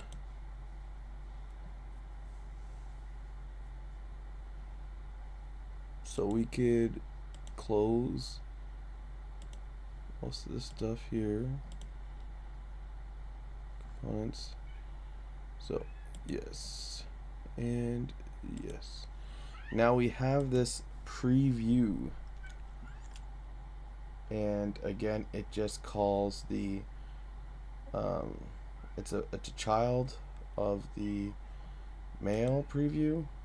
So we would want to go back to find home, our systems, we would go to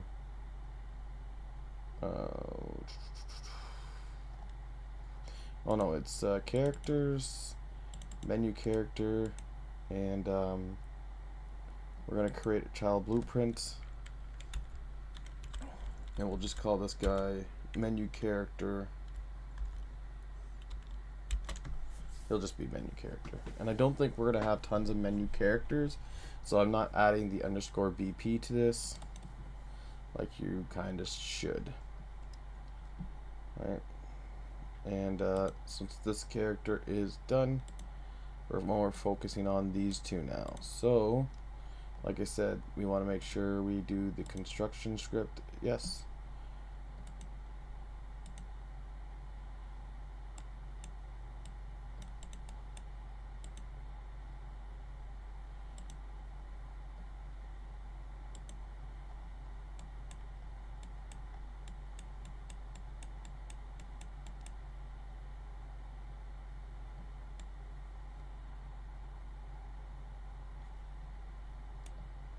That's different.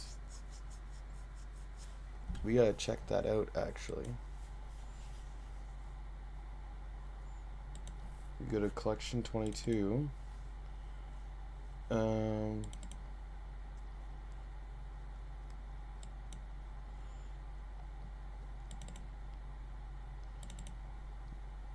We don't need the playable, because that's all just going to be using the skeletons.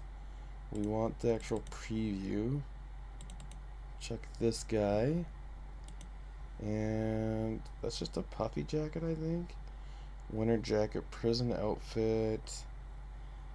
The fireman.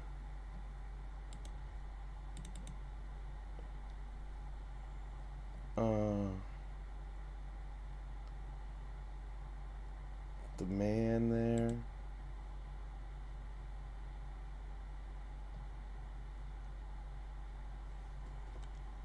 Maybe this guy.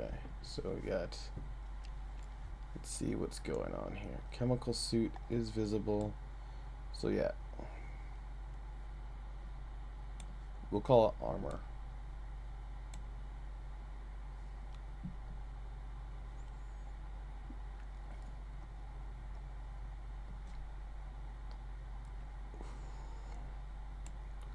So this comes with chemical boots, then chemical mask.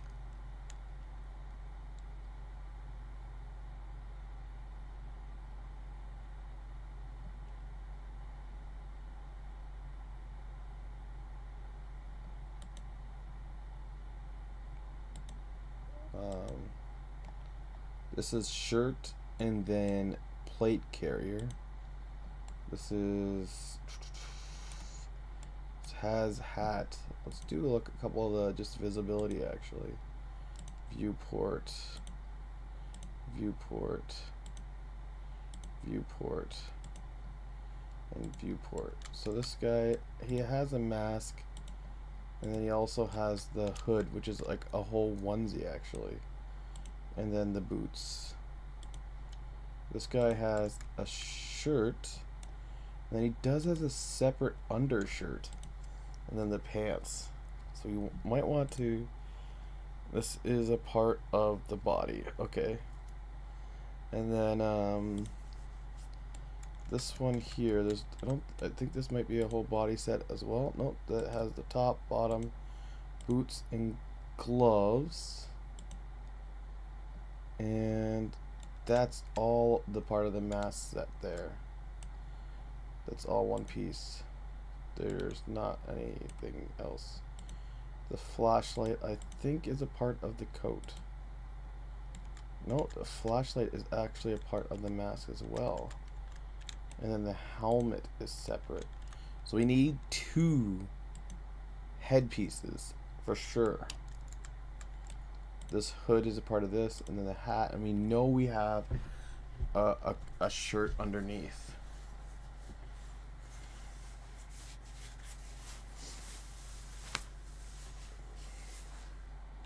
So we call it undershirt. This guy doesn't have the undershirt. Does he have 2 headpieces, or he just has the 1 headpiece? But we might want to be able to wear like glasses and a hat, so we'll allow it to have 2 headpieces.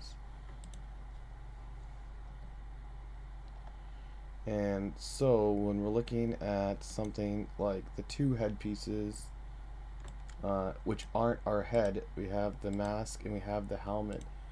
These are not the head. We will start head down because we already have the head. And those are all skeletal meshes.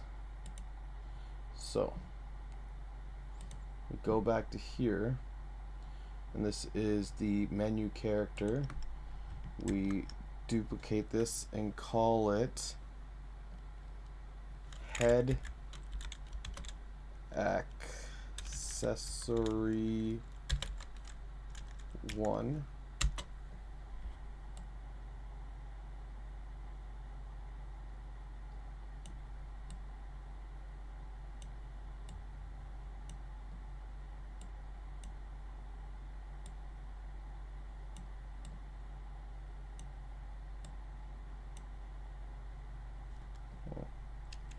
I don't like it, that's there. And we duplicate that.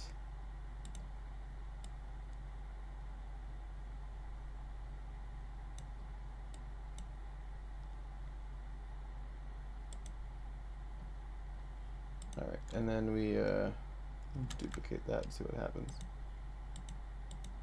Yeah, they're kind of in order. Yeah, head accessory 1, head accessory 2. And we will do an example of the head accessory guy. Construction strip just gets the parent. That's it. Then event graph just has the parent. That's it. But then he overwrites the set visibility class.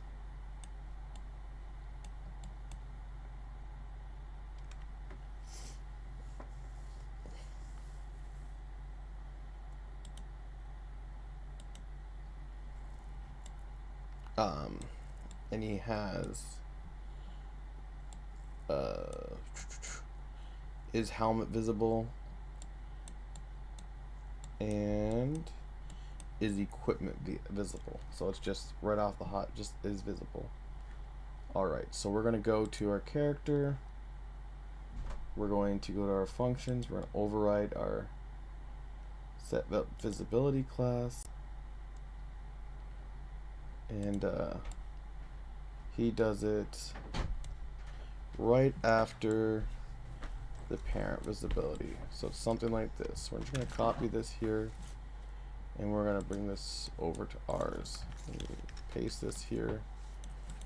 And instead of is helmet visible, we'll have is head we can just, it's a boolean, so we can just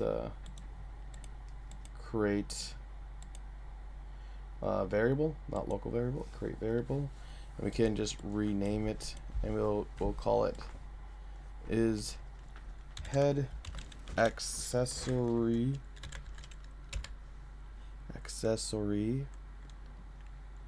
visible. Is head accessory visible. Compile and save. And then we'll grab this. I'm surprised it didn't error actually. It's probably because it's not attached. Oh, it's head accessory 1 visible. And we will attach this here and remove this. Compile and save. And yeah, then we have is head accessory 1 visible.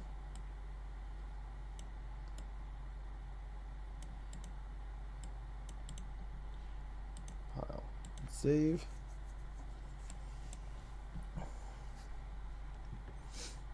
And then yeah, we could just duplicate this essentially. I want something like that. And we will duplicate that, and we'll call it head accessory 2 visible.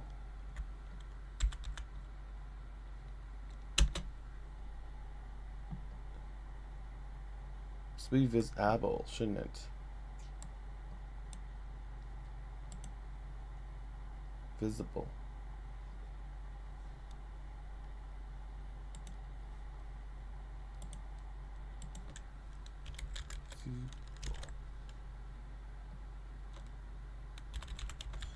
Visible?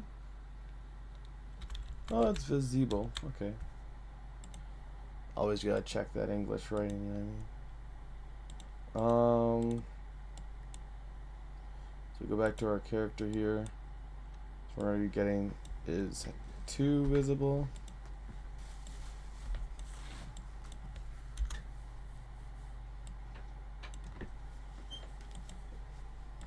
Now normally you would just do some sort of for loop or something to check like he did for all the skeletos, but you're doing separate booleans for each. So I think that's why we have to actually do it separate.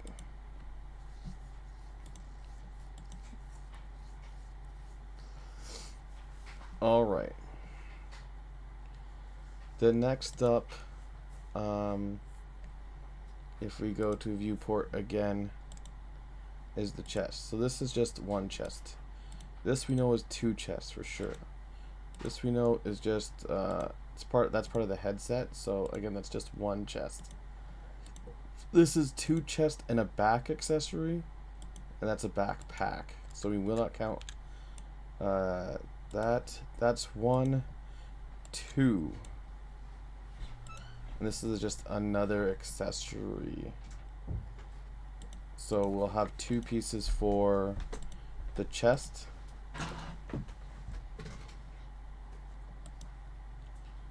And then it's our menu character. But when we're doing the chest, we'll go with something like this guy here. So because when he's doing the set visibility, he has that weird thing going on. I think it's the is it not in the construct.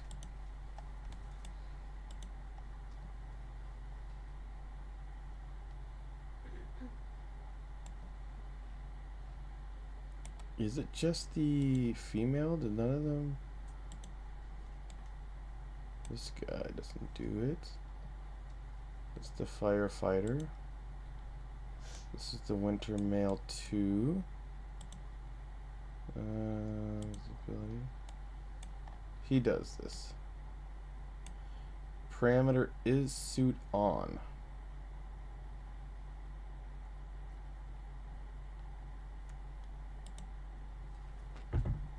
Right on the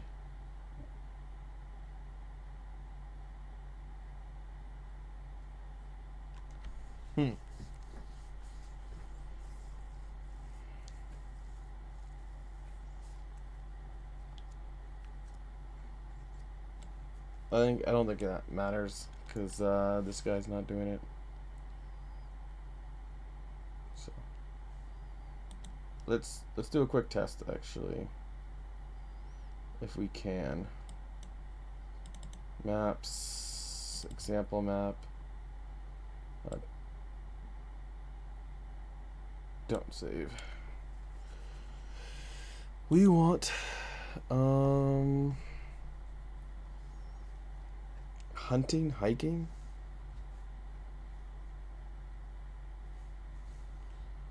Winter 2. Hit.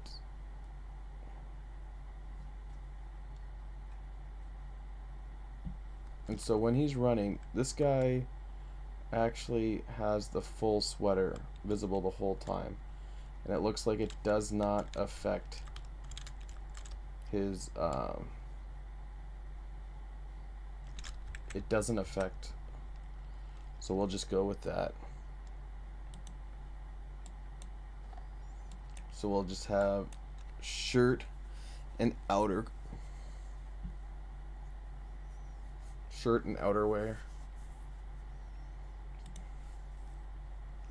So here we'll change this to shirt and duplicate and have outer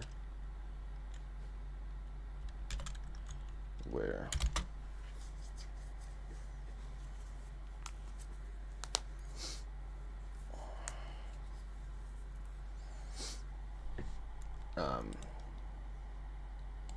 And again, we will just bring this here. We'll just copy these two actually. And it is 11 o'clock now, so I will call it. But I will be continuing this hopefully throughout the week. When you come back, if you guys want to go over stuff, we can. Otherwise, we'll just keep on trucking on, trying to get this done as fast as possible so you guys could get stuff like this into your hands as soon as possible. So shirt is shirt visible, just like that. Oops, can I do capital? Yes I can. Get, and we'll set that.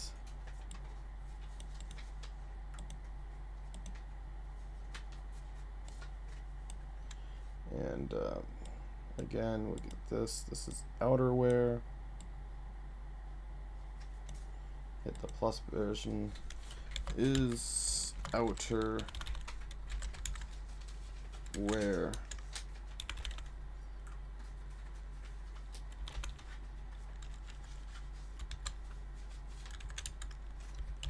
Visible. I say outerwear because it could be coat, it could be like hazmat suit, it could be whatever. So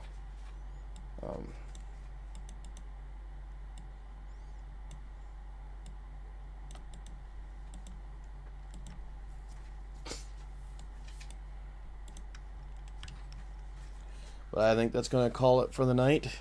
Thank you guys so much for tuning in, and I will see you guys in the next one. Ciao.